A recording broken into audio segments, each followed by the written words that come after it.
UFG family, what up, doe? Welcome to another episode at the UFG podcast. I got my dog, my co-host with me, my boy Buck in the house. What's up? And we gonna discuss top 10 NBA players that never reached that pinnacle, that never raised that championship banner, that never got a ring. Mm-hmm. So, little disclaimer about this list that we're going over. Me and Buck, we don't know who we chose. We're going to go in order, reverse from 10 down to 1, and then we have a few honorable mentions. And then also the criteria. Some of the criteria, a lot of mine is based on again, this is our list. So if it doesn't fit your list, if you want to go back to Jerry West Jerry West don't have a ring. So if you want to go back to Jerry West, Pistol Pete, that's on you. I think it does. Jerry West got a ring? I think so. He might. So anyway, we're not even going to discuss that. But we're going to get right into it. And the criteria, in my perspective, which me and Buck discuss, is that these 10 that we're choosing are either the number 1 or the number 2 option on the team. So they're the Batman or the Robin. Correct. So that's what we're going to do. And Buck, you want to kick us off with your number 10. Okay. So one other thing, I'm glad you mentioned that Batman and Robin. That's very important as well. And there are some Batman and Robins that are all over the league right now. Unfortunately, I don't know about you, but I'll just say it from the beginning. I don't have any current players. No, I don't have no current players. I thought that was one of the prerequisites. No current players. Yes, I don't have any guys, and that's no disrespect because we got a lot of great guys out there. We got Paul George. Yep. We got Chris Paul. Yep. We got Russell Westbrook. We got James Harden. Yep. And, they might win a ring this year for all we know. So they're not done yet. So I feel like if they're not done yet, who's to say? Right. But we're discussing players that's no longer playing. So keep that in mind for you viewers and you listeners. Yeah. So let's go ahead and kick it off, Buck. Who you got for number 10? All right. So number 10, most of the list that I've been coming up with, I'm much like you, it's going to be something that you personally saw or you witnessed it enough or somebody showed you who this person is. Maybe they showed you on Wikipedia or maybe they showed you on YouTube when you went and did your own research. And this pick right here, I'm just looking up to my dad. This is one of my dad's favorite players. It's George Irvin. The Iceman. San Antonio Spurs. Never got a ring. Never got a ring. And, I picked him because, number one, he's from Detroit. Yep. And, my dad watched him when he was, a youngster. Just because they're about the same age. But this guy did business. He had 9 All-Star selections. He was All-Star Game MVP. And he averaged 25.1 points, 5.3 rebounds, 2.6 assists. And he played for 10 seasons, and he made the playoffs 9 times. And I had to give some extra credit because some of these numbers are not NBA numbers. These are ABA numbers because the San Antonio Spurs used to be in the ABA. And unfortunately, those numbers, it's kind of hard to roll those in, but I did give him credit for what he did there because he got busy when he was in the ABA, and like you said, he was good. He was pretty nice with that finger roll. Yeah, so that's my number 10. Iceman. So, just quickly, my top 10 will be players that I've physically seen. George Gervin was before my time, although as a basketball fan, as a person who loves the game of basketball, I'm completely aware of the Iceman. Iceman, like you said, is from Detroit. Our home, he got busy. He was that guy. So my number 10 is going to start with Carmelo Anthony. Carmelo Anthony, multiple gold medals, a perennial high school. He was the number 1 high school athlete in the nation when he was at Oak Hill. He went to Syracuse for 1 year, one of my favorite colleges, played for Jim Boeheim, and got a championship his freshman year, one and done. Melo was that guy. Like, Melo was far more developed than I believed in the first maybe 2 to 3 years than LeBron. Melo went to the playoffs before LeBron. They both came in the same year. However, Melo never reached that pinnacle. He's got close a couple times. He with the Denver Nuggets, he got close, but he ran up against Kobe Bryant. I think they even played in the Western Conference Finals one year. I want to say in 08, 07, if I'm not mistaken. But they did play and they had some battles, and Melo was a lot to handle, and Kobe used to give him props, man. So Melo was one of my favorite players, especially at Syracuse. I loved Melo at Syracuse, and when he came to Denver, he was cool. In New York, he was cool. You know what I'm saying? Melo will always be one of my top favorite players. I wouldn't say like top 3 or top 2, but Melo is up there. So Melo is my number 10. That's a good one. Yeah. Yeah, and I appreciate your criteria. I think it'll make for a pretty good, interesting conversation. Mm-hmm. Mm-hmm. Let's go with number 9. Who you got, bro? Number 9. So my number 9 is I sometimes say half jokingly, half serious.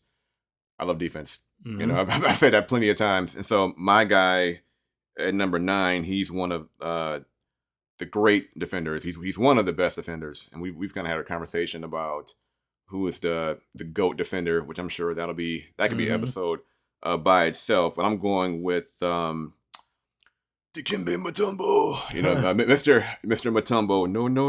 No. And this guy dunk on him. Yeah, he was a blocker. He averaged 2.8 blocks a game. My list is going to be very analytical because I'm a nerd, and so that's how I made my list. He played in 18 seasons, made the playoffs 13 times, and he averaged 10.3 rebounds, 8 All-Star selections, Defensive Player of the Year 4 times.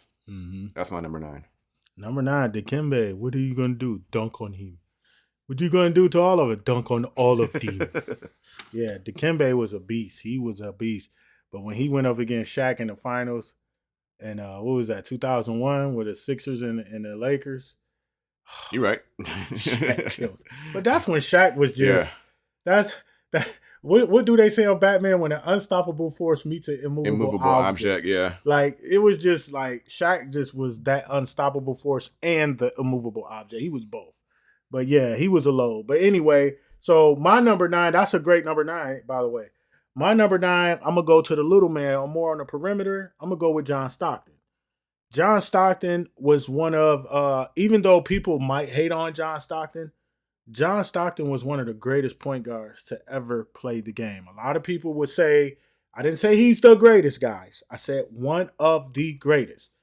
John Stockton, a lot of people take a lot away from him because Jerry Sloan with the Utah Jazz implemented a pick and roll. Him and Karl Malone basically invented the pick and roll. So Karl Malone was so multifaceted that Karl Malone can set a high screen. Stockton can use that screen and he'll read. Either Malone a dive to the basket, you got to lob, you got to feed. The mailman was a beast. One of the greatest power forwards to ever play the game. Malone was so versatile that he can pick and pop. He can dive to the basket and finish. He just could do whatever you needed him to do. And they were like peanut butter and jelly. They just worked. Jerry Sloan, Karl Malone, and John Stockton. So John Stockton was the traditional point guard. Get the offense going. He could score too if he had to. He hit some big shots for the Utah Jazz. In that series, I want to say in 1998, the Last Dance year, I think they played the Phoenix Suns. The Houston Rockets. I think they played the Houston Rockets with Charles Barkley. They played a team. I forget which team that they played, but John Stockton hit like the game-winning shot in one of the clincher games to get them to the finals.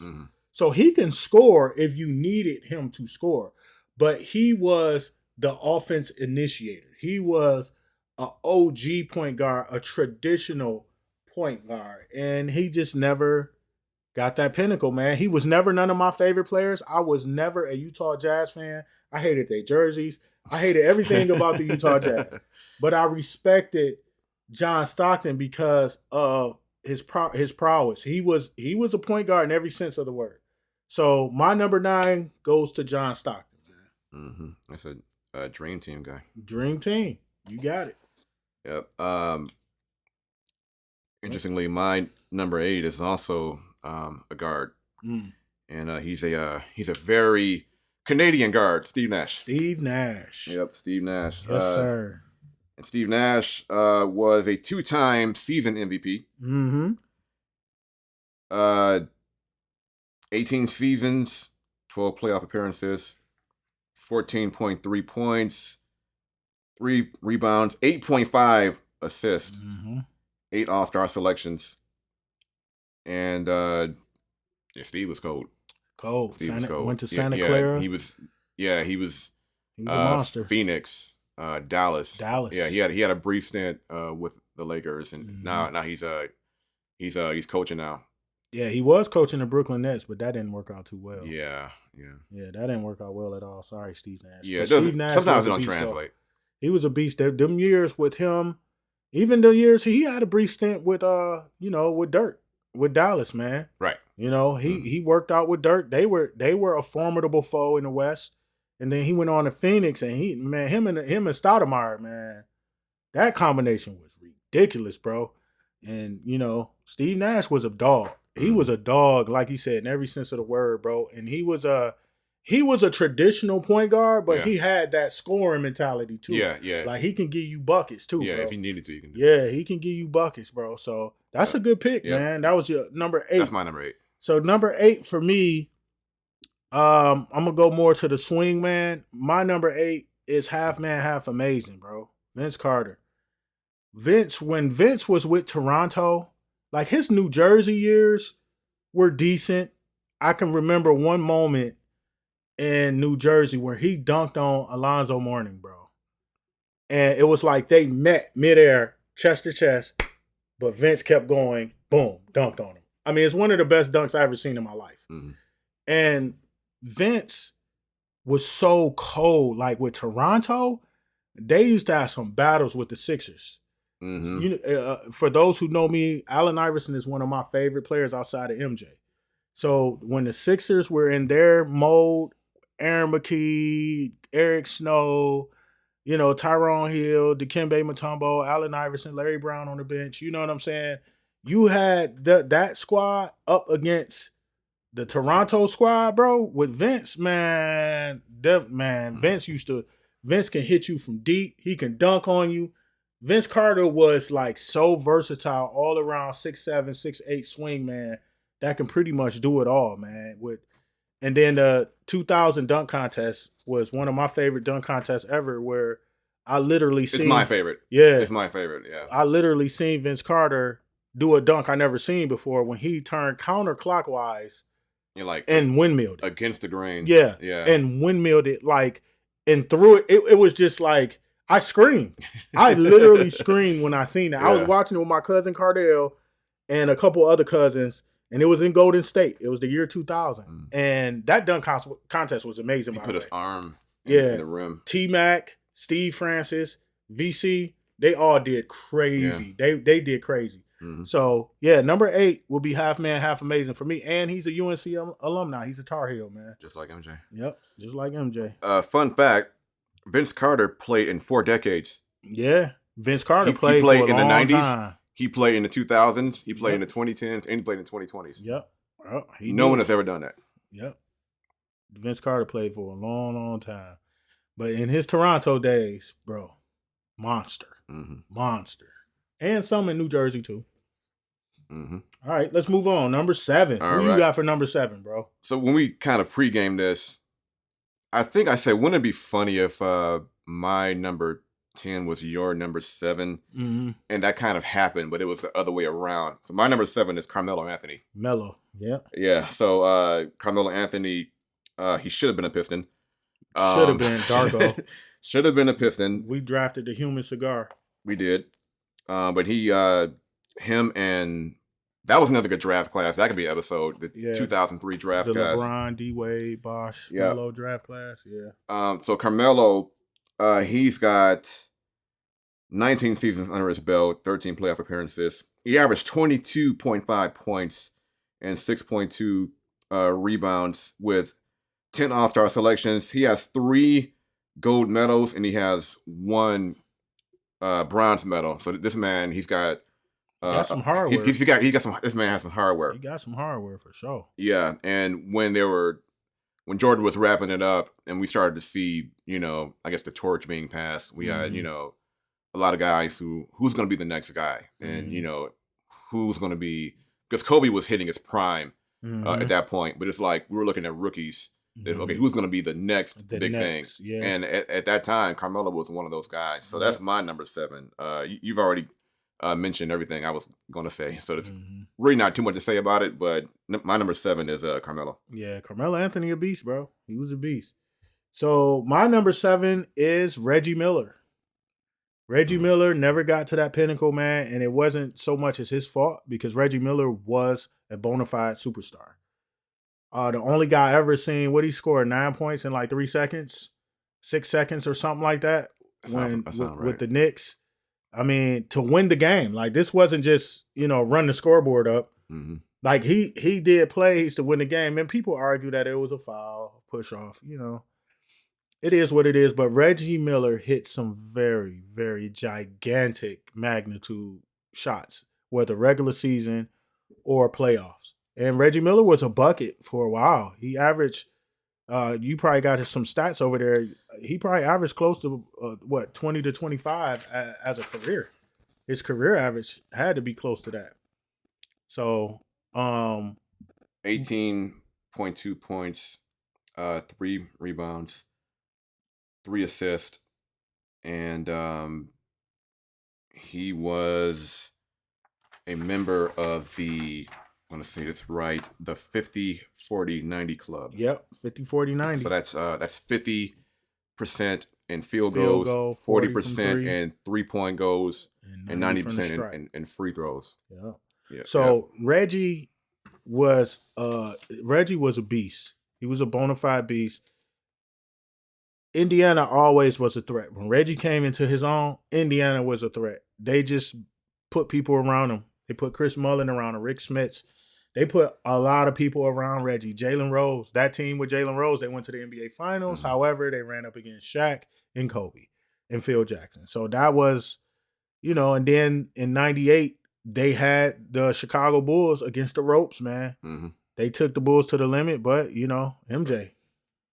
You know what I'm saying? So what you gonna do? Last dance. So, but yep, that's my number 7, man. Reggie Miller, man. Who you got for number 6? I almost had Reggie in my top 10. Like I wanted to, but I try to show some love to the previous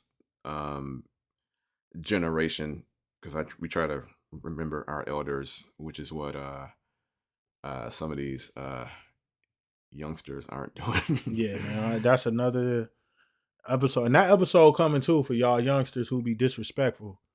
We got y'all. You on the clock. Yeah, but who you got for number 6, bro? So my number 6 is Patrick Ewing. Another Dream Team guy. So let's just not even say it anymore. I got Patrick Ewing for number 6 too. So we both got PE.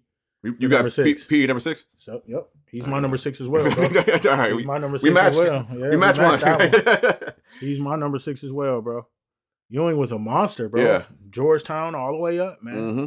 He's a monster. The knee pad, the infamous knee pads, bro. Yeah.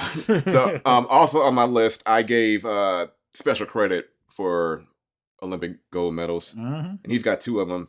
Ewing, Dream Team. Yep. He has one before that. I think he was on that team before with MJ. With he's got 2 with Jordan. Yeah. Okay. It was with that team with MJ when college players used to play. Yep. I think it was MJ, Danny Manning. Ewing was there. I'm trying to think of who else was there with that team, but them 3 stood out to me. Danny Manning and Bobby Knight coached that team. So that was early 80s, 84. 17 seasons, 14 playoff appearances, 21 points per game, 9.8 rebounds, 2.4 blocks, and 11 All-Star selections. And he came close a few times. I think they lost to the Houston Rockets. They did. Yeah. They lost to the Rockets. That's Yeah. when MJ went and played baseball. Yeah. Akeem like, let me go on and get my two. Yep. Let me get my two. We were watching that game, and then OJ. OJ. The game was interrupted. Yeah. We interrupt this program. Right. It's like what? It's like, why this white Bronco on TV? Like, we're trying to watch the next game. Yeah, right.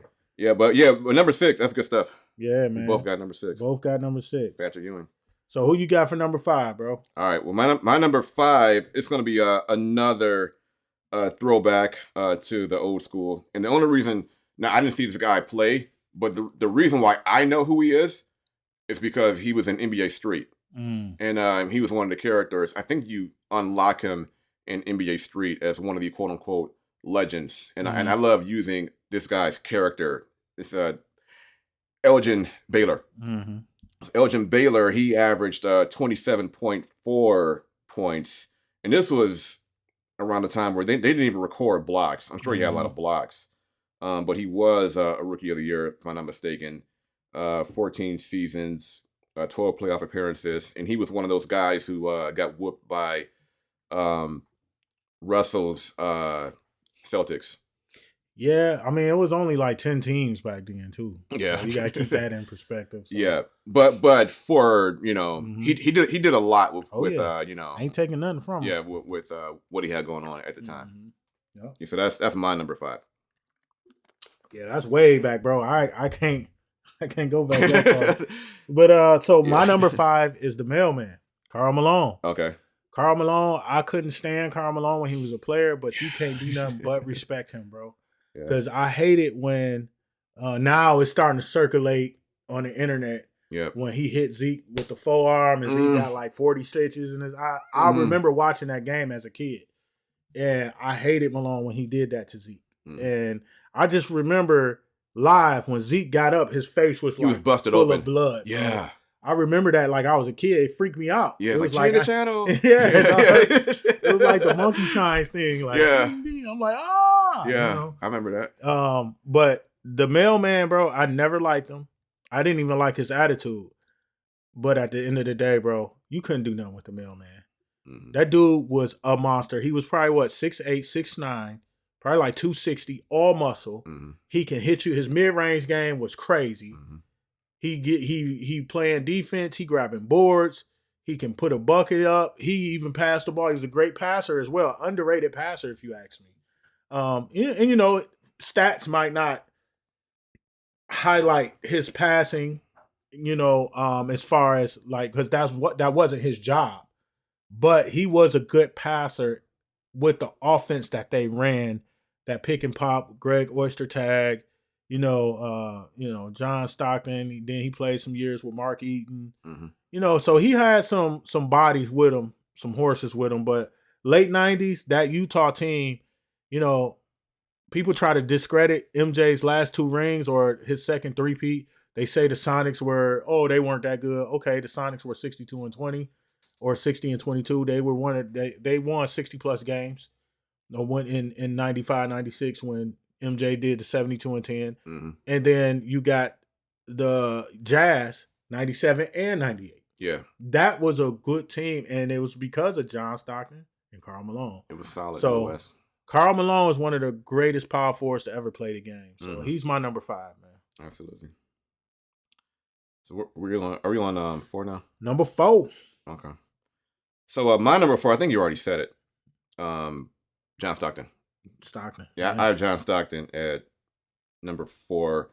And this guy was all about assist. He averaged 10.5 assists. I believe he led the league in assists a couple of times. He led the league in assists 9 times. He led the league in steals twice. And he had one time he had 22 assists in a single game, and he did that 13 times over. Yeah, man, that dude was a coach's dream, bro. Yeah, he was an assist machine, and usually the point guard is usually like an extension of the head coach. Also, he played in 19 seasons and he made the playoffs every time. Yep. He was every season he played, he made the playoffs. And he wasn't a highly scouted point guard either coming into the NBA, man. Mm-hmm. You know, he worked hard to get that position. Yep. So, you know, you got to take your hat off to John Stockton. A lot of people hate on John Stockton. I don't get it. I don't understand the hate. His game wasn't pretty. You know, he wasn't flashy. He wasn't a scorer, but he was a coach. Me being a coach, a basketball coach, he's a coach's dream. Yeah. I would love to have a kid that just hard-nosed, play, you know, make his team better. Yeah. Put them in the right position, you know, command the offense and just unselfish. And if I need him to score, he's going to score. Yeah. He was like a Swiss Army knife. Yeah, bro. He can do it all. Play defense, all that. And John Stockton wasn't no little dude. Like stature, he was probably like 5'11", 6 feet. You know, I think they listed him at 6 feet, but he probably was like 5'10", 5'11". But he was stocky, bro. Mm-hmm. He was strong. You know, a couple guards, I think Stephon Marbury say something about how strong John Stockton was. You know what I'm saying? So, yeah, man, great pick on Stockton. Mm-hmm. So my number 4. Oh, my number 4 is Neek, man. Dominique Wilkins. Mm-hmm. Dominique Wilkins was the first human highlight film before Vince Carter. Dominique Wilkins played in the 80s and 90s along with Michael Jordan. So he was one of MJ's foes in the East. The Atlanta Falcons. The Atlanta Hawks were a very, very good team back then. You know, they had Glenn Doc Rivers, Moses Malone, Spud Webb, Dominique.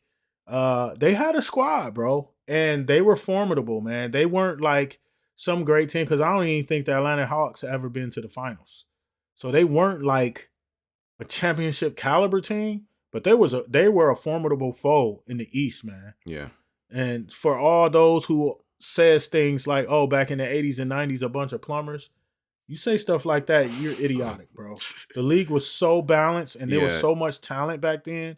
Y'all are ridiculous. People who think just, you know, like you see LeBron do a dunk. Oh, he's so athletic. Okay. Dominique used to windmill with 2 hands on people in the game. Yeah. Like, come on, man. Y'all be tripping, bro. Yeah, in-game dunkers. Yeah. In-game. And he was a dunk contest champion. Right. So y'all be tripping, bro. Y'all need to chill out, bro. But Dominique, man, Dominique was my mom met Dominique too back in the 80s, 90s. Okay. When he was that guy with the S-curl, high top fade and all that. Dominique was that guy, bro. He's smooth, man. Smooth guy, man. So he's my number 4, bro. He averaged 24.8 points. He's a beast. 9 All-Star selections. In how many seasons? 14? So he had 15 seasons and made the playoffs 10 times. So at number 4, I had Dominique. You had John Stockton, correct? Yep. So let's dig into the top 3, man. Did you want to mention the honorable mentions at the top 3 or before?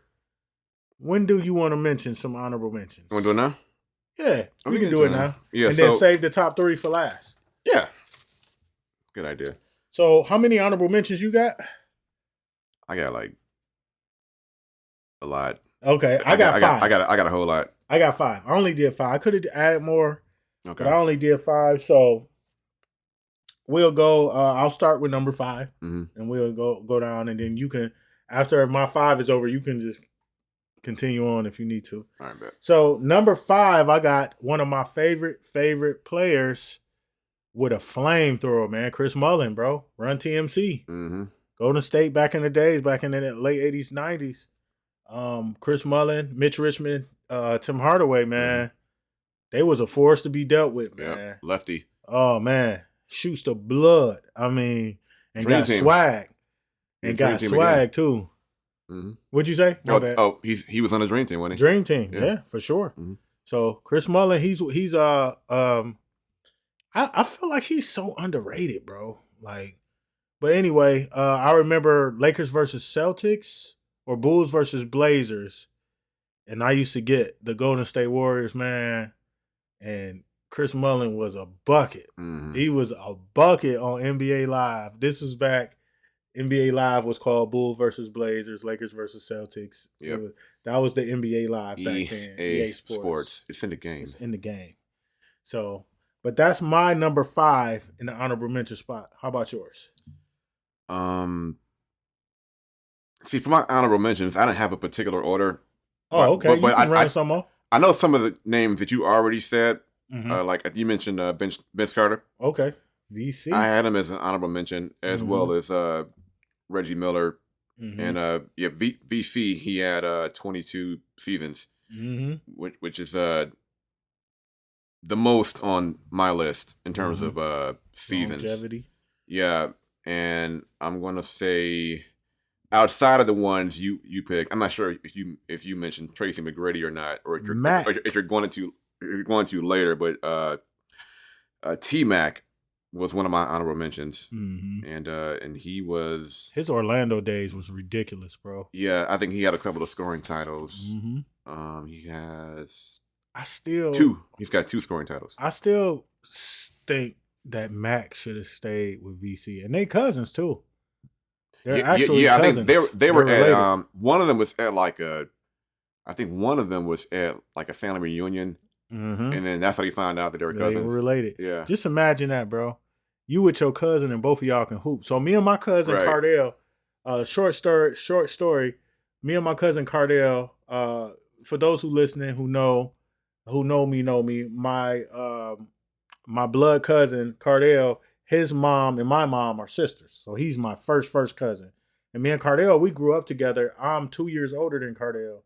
And me and Cardell used to hoop together. And we were like Vince and T-Mac, you know. And we used to always fantasize like, man, you know, because we wanted to play pro ball, you know. And we used to fantasize like, yeah, we're going to play for the same team. And we're going to, you know, and then after, you know, late 90s, early 2000s, when we found out, you know, about the whole T-Mac and Vince Carter relationship, we was like, yeah, we're going to be like Mac and Vince, you know. But I think T-Mac and Vince Carter, I think T-Mac really wanted his own team because when he played with Toronto, he was fresh out of high school.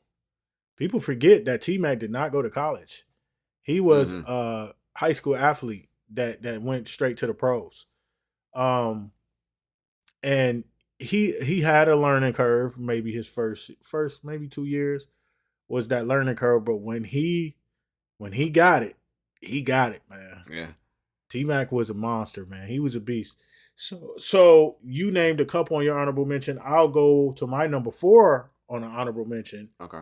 Grandmama. Larry Johnson. Yeah. Larry Johnson was one of my favorite players, bro. Like, I liked Larry Johnson. I remember in high school, 14, 15, 16 era, I used to have in my wall, of course, every room has 4 walls, I will hope.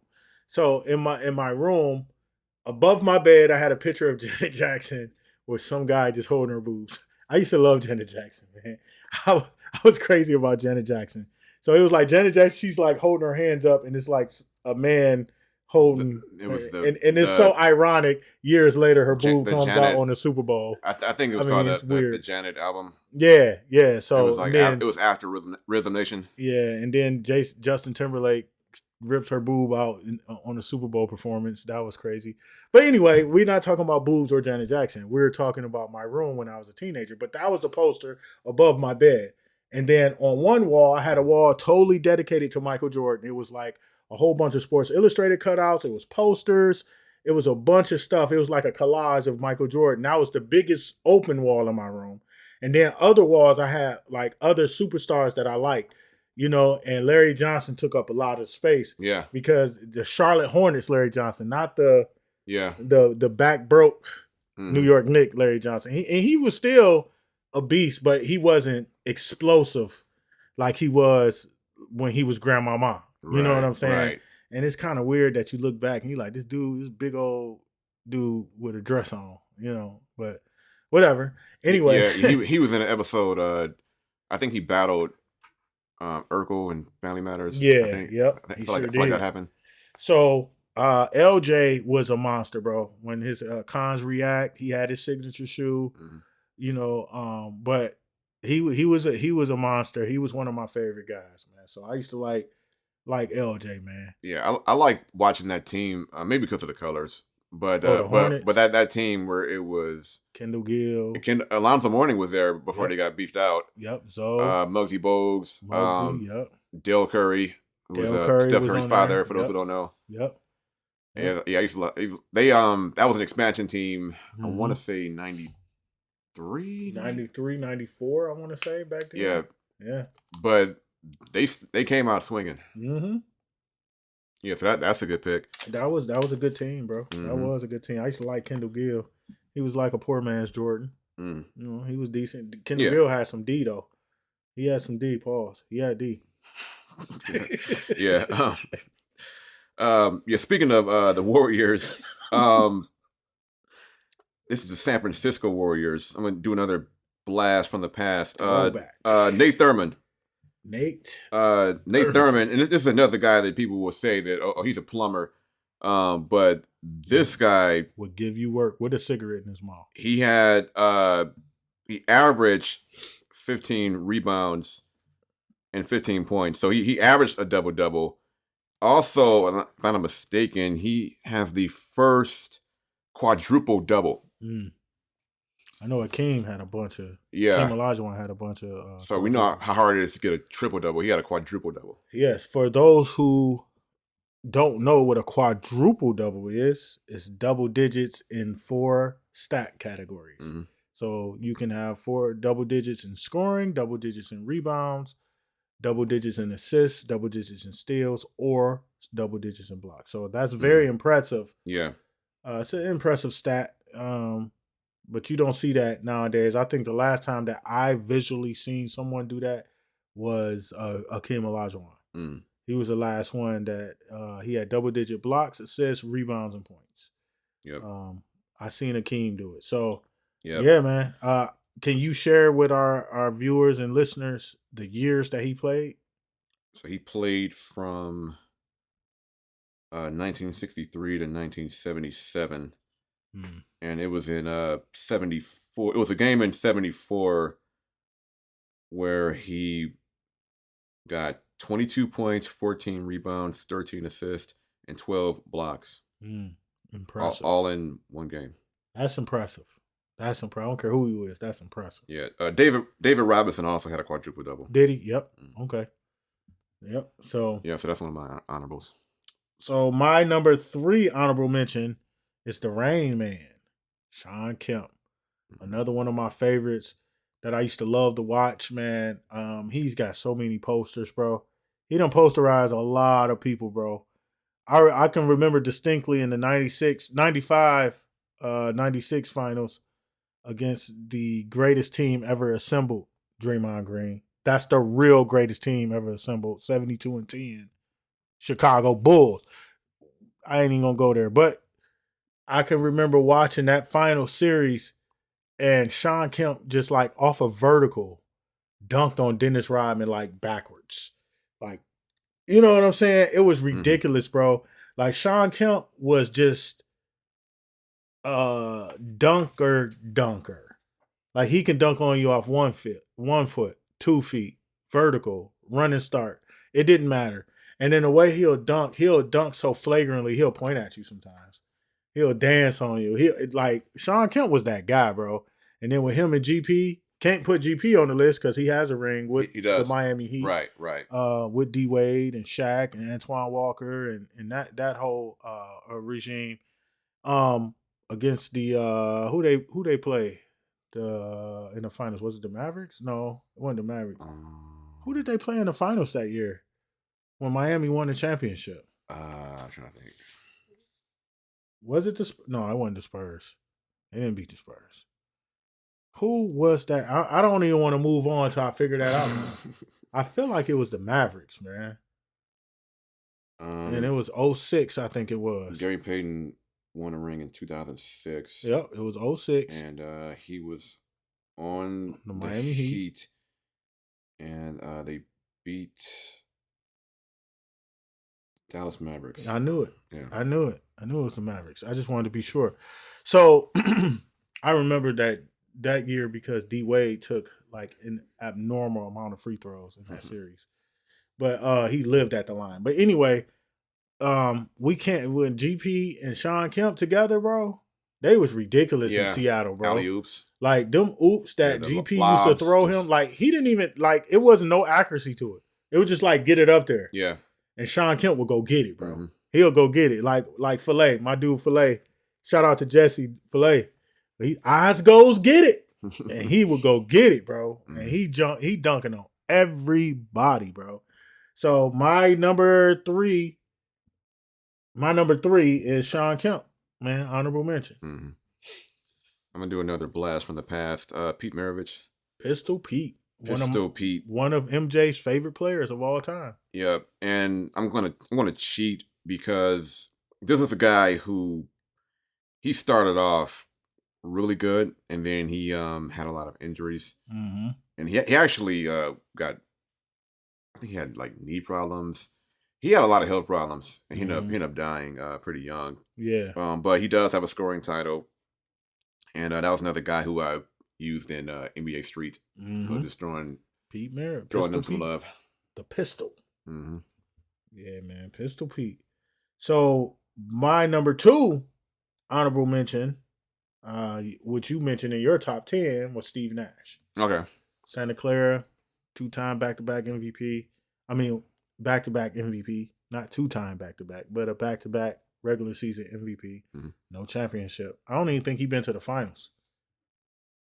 Correct me if I'm wrong. I don't even think Steve Nash been to the finals, bro. Not sure. I don't think so. So, that's my number 2 honorable mention. All right, you got some more on there? Honorable mentions? Yep. This guy almost won with the Pistons. Adrian Dantley.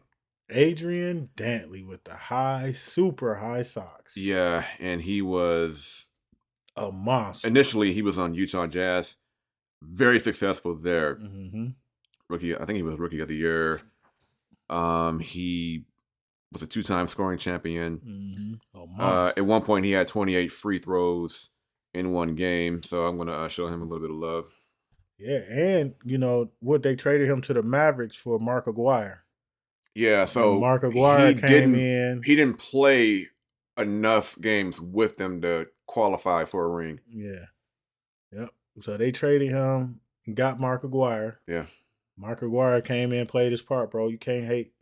Mark Aguirre was a bad boy. He got it in, got 2 rings with the Pistons. Yeah. Adrian Dantley went on to the Dallas Mavericks, and he was a monster with the Mavericks too. Yeah. But they just, that's back when the Mavericks were like poop. They were like, they weren't good at all back then. The Dallas Mavericks were not good back in the late 80s. So, yeah, man. Yeah. Adrian Dantley, that's a good pick, a throwback for real. And I remember watching Adrian Dantley. So that's not like, a Pistol Pete. Or, right. That's a guy that I watched. I seen Adrian Dantley get busy. Yeah. So with a Piston jersey on, too. Yeah. Supposedly he complained about losing minutes to Rodman. I don't know how true that is, but they were saying that his complaints got him out of there. They do paint him as a prima donna of the late 90s. And they got him out of there, and Mark Aguirre came in and got them together. Yeah. So my number 1 honorable mention, which I think you put him, I don't know if you put him in your honorable mention or in your top 10, but I got T-Mac, Tracy McGrady. Okay. That's my number 1 honorable mention, going from 5 to 1. So he was very close to making my top 10 list. And again, for the listeners and viewers, this list is like my top 10 favorite players who haven't won a ring. So these are guys that I've actually watched. I've seen their career. I've seen them perform. I've seen highlights of what they can do. I've watched games, whatever. This is in, that's the criteria of my list. Guys that I seen play, and T-Mac was very close to crossing that threshold for me into my top 10, man. It was hard, but he had to, drop down, man. So yeah, I would. He was close on mine as well. Yeah, but he was a 2-time scoring champion, and he put up buckets, man. Oh yeah, he was a bucket. He was definitely a bucket. And like there was always that debate about who wore number 1 better, him or Penny. to me, it ain't no debate. T-Mac, I love you, but we know. Man, Penny was that guy, bro. Yeah. If it wasn't for injuries, Penny, man, come on, man. Oh, that's another thing. That's a whole. There were a lot of guys who had to cut for injuries. So we're talking Penny Hardaway, Grant Hill, Yao Ming. So those are great guys. I feel like if they didn't have injuries, then they probably will be on this list. You know what I'm saying? Brandon Roy was a bucket too for the Trailblazers. He was a bucket. So yeah, man, these was So let's get back to the top 10 list, and we're gonna finish it off. Right. And we got our top 3. So you want to go ahead and let the public know your number 3. Yep, and this one we're going back to the Dream Team again. Mm-hmm. This is the round mound of rebound. And we matched again. That's my number 3 too. Right. That's my number 3 too, man. Yep. Yeah. The Chuckster. Charles Barkley. Such, those who are say ignorant things, y'all really don't know how good Charles Barkley was, bro. Mm-hmm. Just because, and see, Charles Barkley gets such a bad rap because he speaks what he said. He speaks his mind. He's authentic. Charles Barkley is transparent. He's gonna tell you how he feels. Yeah. And sometimes his mouth gets him in trouble. He was the same way when he was active as an NBA player. Mm-hmm. But Charles Barkley, one of the few guys that's 6'4" and would give you 45 points and like 28 rebounds, bro. Charles Barkley was a monster, especially them Phoenix Sun days.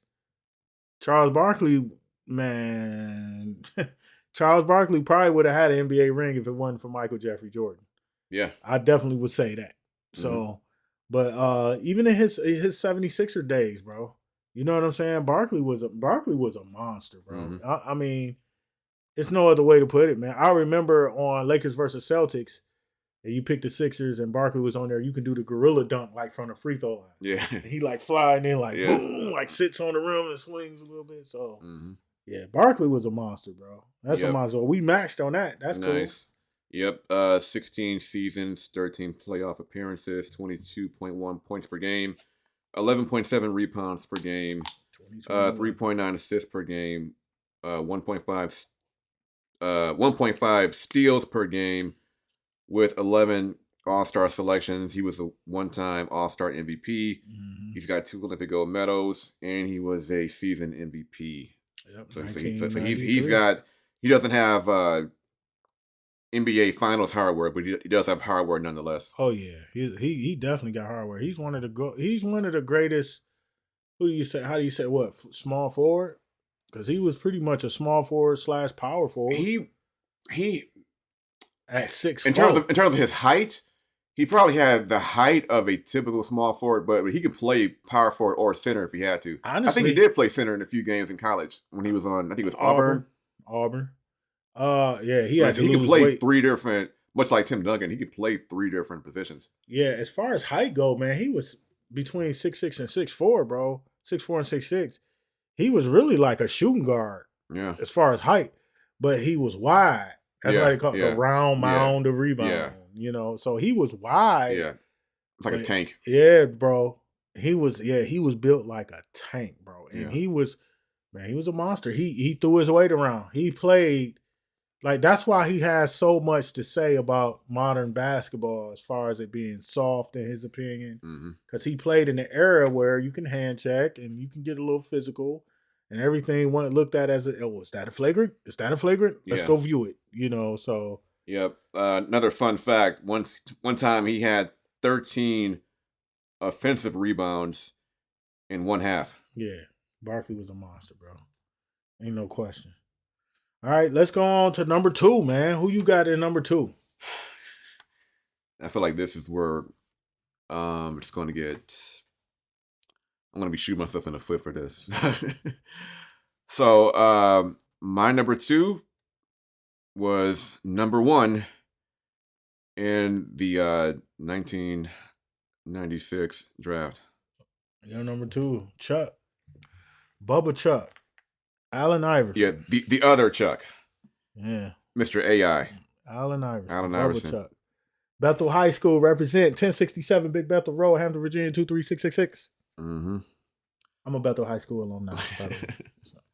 But yeah, Yeah, man. went to Cody and then transferred out there. Yep. Yeah. Yep. Went to Cody for 1 year, my 9th grade year, and then my mom moved us to Hampton, Virginia. And I just so happened to go to Bethel, but I didn't see Chuck there. He went there. Um, Yeah. you know. The way I was making this list, initially I was going to be like Iverson or Barkley is going to be one or two. That's not what happened. I'll get into why later. But Iverson, he was like that little engine that could. And he had 26.7 points per game, 2.2 steals per game, the most on any of the list I was compiling outside of John Stockton. Mm-hmm. And he has, He I believe he does have an Olympic gold medal, 2-time All-Star MVP, and he was season MVP. And he had them hands. Like he can pass, he can steal. He had 9 steals in one game, in one playoff game, and he led the league in steals 3 times. He led the league in scoring 4 times. He was definitely a gifted athlete. Yeah, and he was rookie of the year. 6 feet, 165. What do you average? 25, 5, and 5 his rookie year, man. Like 25 points and like 5 assists, something like that his rookie year. He was a gifted athlete, man. One of my favorite all-time players. 6 feet, 165, bro. And he just ran up against that immovable force in 2001 in the finals, which was the LA Lakers, en route to their second championship in their three-peat with Kobe and Shaq. The Tyronn Lue step over. Yeah. It's classic. But so my number 2, it was tough. My number 2 is Anthony Penny Hardaway. Penny was my favorite player next to Jordan. I loved Penny. Penny, I remember him as a rookie. I remember when I first got up on him, he was at Memphis State. He wore number 25. And he was at Memphis State, which is now Memphis. And he was a dog, bro. Mm. He was a huge point guard. He was 6'7" at the one spot, and it was just like he was electric. And then when he came to the NBA, he got drafted by the Magic. Well, he got traded to the Magic because they drafted Chris Webber and traded for Penny. Mm-hmm. Penny didn't even start his rookie year. Scott Skiles was the starting point guard, and I used to hate Scott Skiles for that. I used to love Penny, man. Everybody who know me, remember me from high school, bro. I used to love Penny. Mm-hmm. Like it was Penny Hardaway, and my last name is Knox. So my nickname, and I was number 5. My nickname was Nickel Knox because I wanted to be like Penny Hardaway. You know what I'm saying? So I used to try to walk like Penny. I used to have a haircut like the slope with the S curl type look. Like Penny was my guy, and that was in the years that MJ stepped away because of the untimely murder of his father. Yeah. And that's when Penny was next in line. And if it wasn't for injuries, I feel like Penny would have been next in line. So that's another episode. But Penny Hardaway is definitely my number 2 top 10 without a ring. So, yeah. Penny also has a gold medal.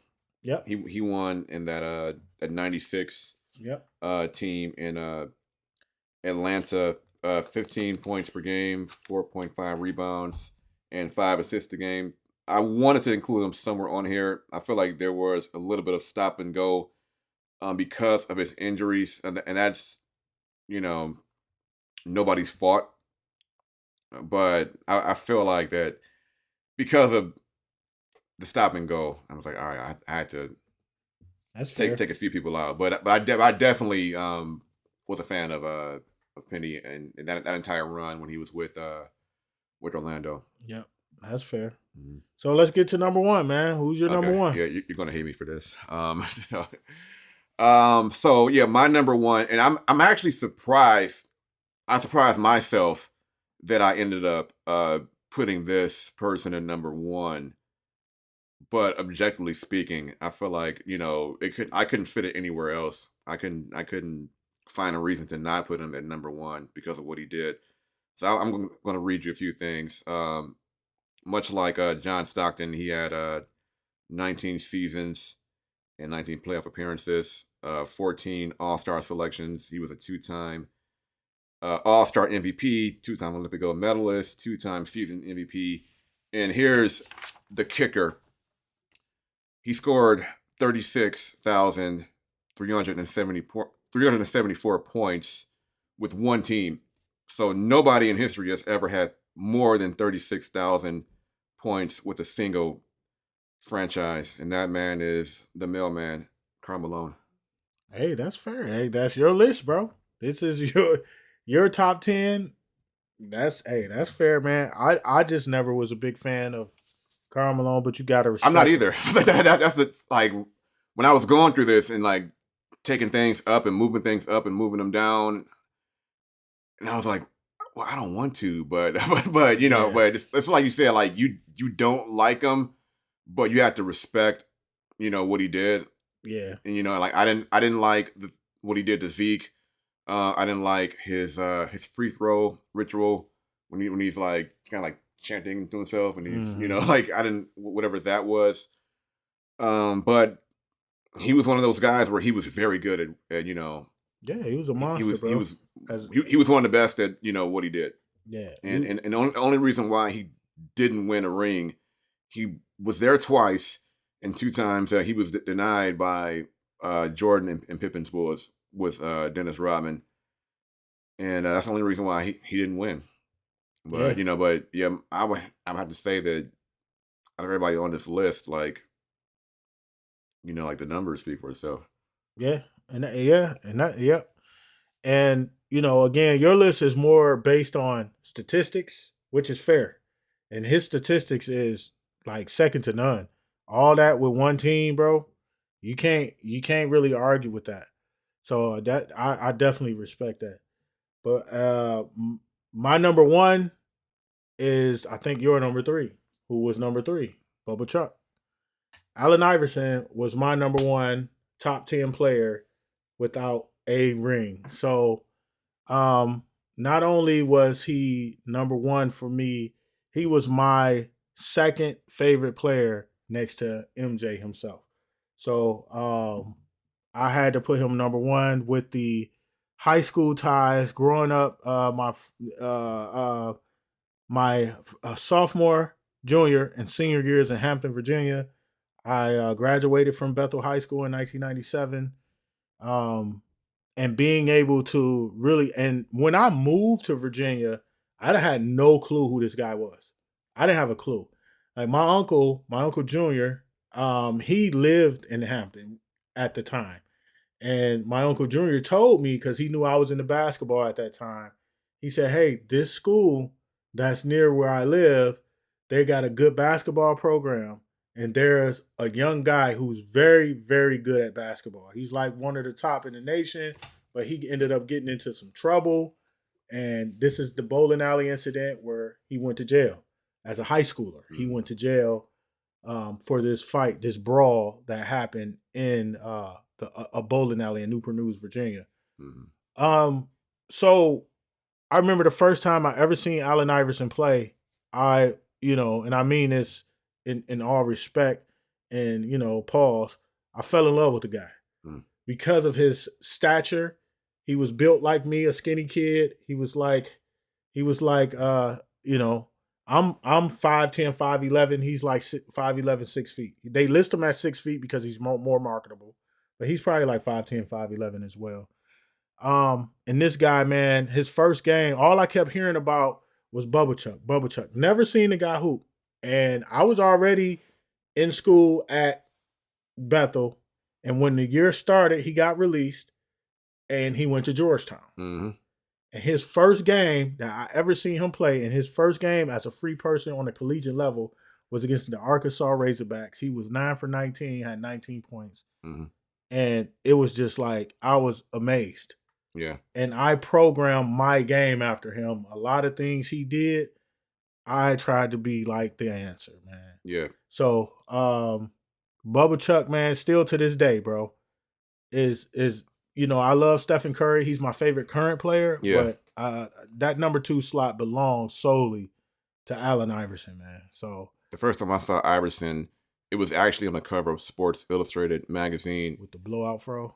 No, he was at Georgetown, and he was wearing those. Yeah, he had the Concords on. He was wearing the Concords. That's and another episode that yeah, 96 and draft, bro. It was just a still image, but when I saw that image, I told myself this guy's gonna be special. I don't know what it was about that image.